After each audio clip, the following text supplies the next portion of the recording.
சிவ திருச்சிற்றம்பலம். அப்பர் அருள் நெறிமென்ற அன்பர்கள் அனைவருக்கும் அன்பான வணக்கங்கள். இன்றைய நன்னாளிலே அபிராமி பட்டர் அருளி செய்த அபிராமி அந்தாதியின் 77வது திருப்பாடல் திருவரின் குருவரின் துணையோடு சிந்திக்க இருக்கின்றோம். முதல்ல பாடல் என்னன்னு பார்த்துட்டு பாடலுக்குரிய விளக்கம் பார்க்கலாம். பைரவி பஞ்சமி பாசாங்குசை பஞ்சபாணி பஞ்சர் உயிரவி உண்ணும் உயிர் சண்டி காளி ஒளிவலர் கலா வைரவி மண்டலி மாலினி சூலினி வாராகி செய்ரவி நான்மறையும் சேர்திரு நாமங்கள் செப்புவரே. அற்புதமான பாடல். போன பாடலில் அண்ணனுடைய அந்த தோற்றத்தை எல்லாம் அழகுற பாடி அருளிச்சார். இந்த பாடத்தில் அண்ணனுடைய நாமங்களை பற்றி பாடி அருளிச்சிருக்கின்றார். முதல் எடுத்ததுமே பைரவி என்று குறிப்பிடுகின்றார். பைரவி பைரவர் சிவபெருமான் இல்லையா, சிவபெருமானுடைய மனைவி, அதனால் பைரவி என்று ஆரம்பிக்கின்றார். இந்த பைரவி என்றால் பொருள் என்ன? அச்சத்தை தருபவள், பயத்தை தருபவள். யாருக்கு? அசுரர்களுக்கு. உயிர்களை வாட்டி வதைக்கும் அசுரர்களுடைய பயத்தையும் அச்சத்தையும் நீக்குபவள். இந்த காலத்தில் அசுரர்கள் இல்லையே, அப்போ எதுக்கு பைரவி என்று ஒரு வினா வரலாம். அந்த அசுரர்களை போல ஆன்மாக்களாகிய நமக்குள்ளும் கோபம், காமம், மதம், மாச்சிர லோபம் இந்த குணங்களெல்லாம் இருக்கின்றதல்லவா? ஆணவத்தின் தன்மைகள் மலிந்து கிடைக்கின்றன அல்லவா? அவற்றை நீக்கி நற்கதிக்கு அழைத்து செல்பவள் பைரவி. நம்ம அருணகிரிநாதரும் திருப்புகள்ல பாடி அருள் செய்வார். தித்தித்தைய ஒத்த பரிவர் நிறுத்தப்பதம் வைத்து பைரவி திக்கட்புக நடிக்க கழுதோடு கழுதாட. அதாவது பயத்தை தருபவள், அச்சத்தை தருபவள் இந்த பைரவி என்ற நாமம். அதுபோல ஆன்மாக்களாகிய நாமெல்லாம் நம்மை அனைவரையும் சகலர்களாகிய நம்மை அன்னையிடம் நெருங்க விடாமல் தடுப்பதே இந்த குணங்கள், தகாத குணங்கள். அதாவது போட்டி, பொறாமை, வஞ்சகம், சூது, இந்த மாதிரி குணங்கள் எல்லாம் மலிந்து கிடக்கின்றன இல்லையா? அதை அந்த குணங்களுக்கு பயத்தை தருபவள். அந்த அன்னையை நினைக்கும் போது இந்த குணங்கள் எல்லாம் அப்படியே நம்ம விட்டு விலகி ஓடிவிடும். இந்த ஆணவத்தின் தன்மைகள் தானே அன்னைக்கிட்ட நம்ம நெருங்க விடாமல் செய்கின்றது. அதை நீக்க வல்லவள் பைரவி என்று முதல்ல பைரவி என்று ஆரம்பிக்கின்றார். அடுத்து பஞ்சமி. பஞ்சமி என்றால் பஞ்சபூதங்களின் தலைவி. பஞ்சபூதங்களாக இருப்பதும் அன்னை. நீர், நிலம், நெருப்பு, காற்று, ஆகாயம் இவற்றின் தலைவியாக இருப்பதால் இவற்றில் நிறை பஞ்சபூதங்களாக இருப்பதும் அன்னை தான். அதனால பஞ்சமி. இன்னொரு பொருள் என்னன்னு பார்க்கும்போது திருமால், பிரமன், உருத்திரன், சதாசிவன், மகேஸ்வரன் இவர்கள் சக்தி, மேலான சக்தியாக இருப்பது அன்னை, பராசக்தி. படைத்தல், காத்தல், அழித்தல், மறைத்தல், ஒடுக்குத்தல் அனைத்து தொழில்களுக்கும் தலைவியாக இருப்பவள். அதனால் பஞ்சமி என்று இங்கே அபிராமி பட்டர் அன்னை நாமத்தை குறிப்பிடுகிறார். 5 தொழில்களும் செய்பவள் அன்னை, அதனால் அவளுக்கு பஞ்சமி என்ற ஒரு திருநாமம் உண்டு என்று குறிப்பிடுகின்றார். அடுத்து பாசாங்குசை.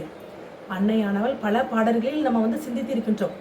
முன்னமே இடக்கையில் பாசத்தையும் வழக்கையில் அங்குசத்தையும் ஏந்தி அருள்பாலிக்கின்றனர், சூளம் ஏந்தி அருள்பாலிக்கின்றனர். எதற்காக? அசுரர்களை அழிப்பதற்காக. இப்போ உயிர்கள்கிட்டையும் இந்த அசுரர்கள் போல குணங்கள் இருக்கின்றன. அந்த குணங்களை, அந்த ஆணவத்தின் தன்மைகளை களைந்தெடுப்பதற்காக அன்னையானவள் பாசத்தையும் அங்குசத்தையும் தன்னுடைய கையில் ஏந்தி அருள்பாலிக்கின்றாள். அடுத்து பஞ்சபாணி. பஞ்சபாணி என்றால் 5 மலர்களின் அம்புகளை தரித்தவள். அது பஞ்சதன் மாத்திரை, அதாவது பஞ்சதன் மாத்திரையை குறிக்கும். அது என்ன பூனா? தாமரை, மாம்பு, அசோகம், முல்லை, நீளற்பவம் இந்த 5 மலர் அம்புகளை தன் கையில் ஏந்திருப்பவள். அதான் உயிர்களுடைய அந்த தகாத குணங்களை நீக்கி அருள் புரிவதற்காக தன்னுடைய கையில் மலர் அம்புகளை ஏந்தி அன்னையானவள் அருள்பாலிப்பதால் அவளுக்கு பஞ்சபாணி என்ற ஒரு திருநாமம் உண்டு என்று இங்கே அபிராமி பட்டர் குறிப்பிடுகின்றார். இந்த அடுத்து என்ன சொல்லார் பாருங்க.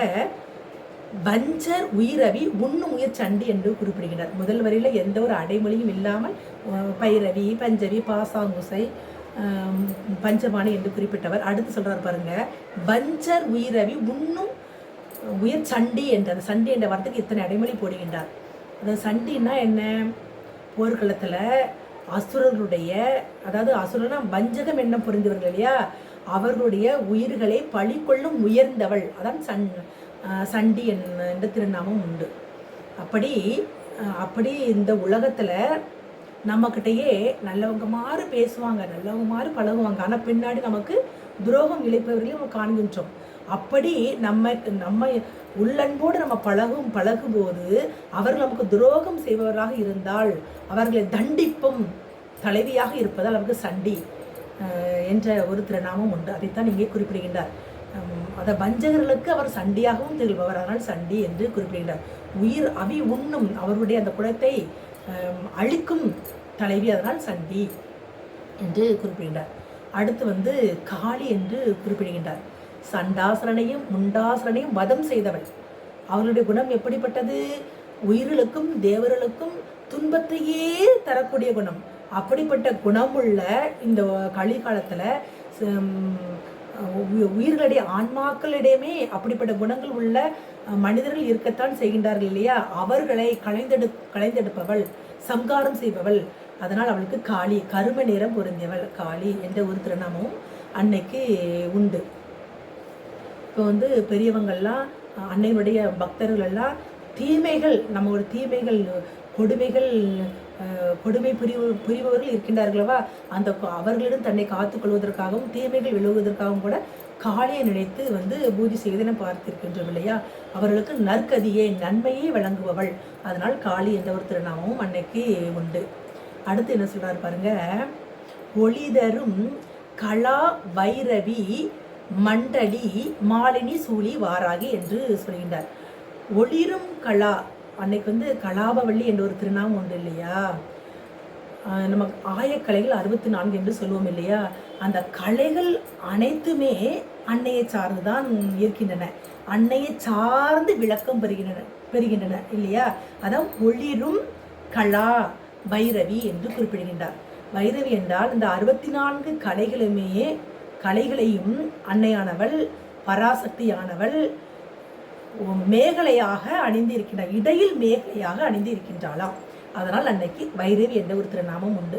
லலித சகசரநாமத்திலையும் இடையில் மேகலா என்ற ஆவரணத்தை தரித்திருப்பதால் அவளுக்கு வைரவி என்ற ஒரு திருநாமம் உண்டு என்று நாம் படித்திருக்கின்றோம் இல்லையா? வைரவி என்று இங்கே அபிராமி பட்டர் குறிப்பிடுகின்றார்.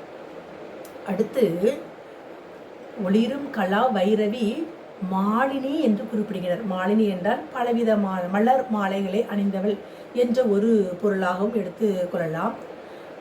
இன்னொரு பொருள் என்ன அப்படின்னு பார்க்கும்போது மாத்திருக்கா மாலைகளின் எழுத்துகளின் அந்த வடிவமாக இருப்பவள் அன்னை. அதனாலேயே மாலினி என்று இங்கே குறிப்பிடுகின்றார்.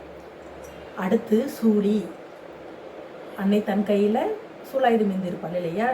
உயிர்களுடைய ஆணவம், கண்வம், மாயை இந்த மலங்களை நீக்குவதற்காக அன்னை அந்த சூலத்தை கொண்டிருப்பதால் சூழினி, அதாவது உயிர்களை காக்கும் அன்னை, அதனால் சூழினி. உயிர்களுடைய மலங்களை நீக்கி தன்னிலைக்கு வர செய்பவள், அதனால் அவளுக்கு சூழினி என்ற ஒரு திருநாமம் உண்டு. ஏற்கனவே சூழினி மாதங்கி என்ற ஒரு திருப்பாடல் நம்ம சிந்தித்து இருக்கின்றோம். பல பாடல்களில் சூழினி உயிர்களுடைய மலங்களை நீக்கி அந்த நிர்மலனாகி தன்மைக்கு வர செய்பவள்.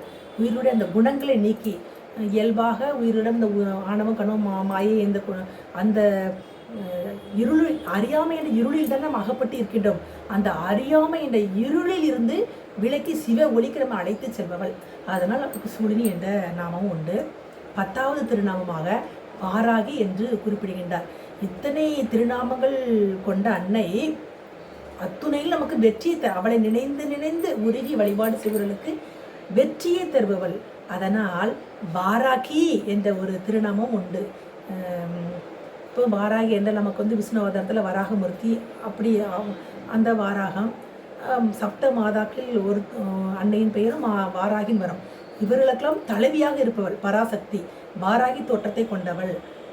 அதனாலே அவளுக்கு வாராகி என்ற ஒரு திருநாமம் அன்னைக்கு உண்டு. இந்த வாராகி மாலை என்ற ஒரு நூலை நம்ம படித்திருப்போம் இல்லையா? அதில் வராகம் என்ற ஒருத்தருக்கு ஒரு நாரதருக்கு அவர் வராக அந்த தோற்றத்தை அவள் காண்பித்ததுனால வராகம் வாராகி என்ற ஒரு திருநாமம் பெற்றதாகவும் நமக்கு ஒரு சித்தாந்தம் என்ற நூல் நமக்கு குறிப்பிடுகின்றது. ஆனால் அவள் வாராகி என்றால் நம்ம அன்னையே நினைந்து உருகி வழிபாடு செய்யும்போது நம்மளுடைய அத்தனை குணங்கள், எந்த குணங்கள் எல்லாம் அன்னைக்கிட்ட சேராமல் தடுக்கின்றதோ அதனை நீக்கி அவளுடைய தன்மைக்கு வர செய்து வெற்றிகளை தருபவள். அதனாலே அவளுக்கு வாராகி என்ற திருநாமம் உண்டு என்று அபிராமி பட்டர் இங்கே குறிப்பிடுகின்றார். நிறைவாக என்ன சொல்கிறார் பாருங்க, செய்ரலி நான்மறையின் சேர்திரு நாமங்கள் செப்புவரே. இந்த கடைசி வரை நம்ம எப்படி சொல்லணும்னா, செயிர் அழி நாமங்கள் சேர்திரு நாமங்கள் செப்புவரே என்று நம்ம கூட்டி நம்ம பொருள் சொல்லும்போது நமக்கு புரியும். செயிர் அப்படின்னா அதை குற்றங்கள், அவி அப்படின்னா அழியும். யாருக்கு? இந்த நாமங்கள் எல்லாம் வேதத்தில் உள்ள நாமங்களாம்.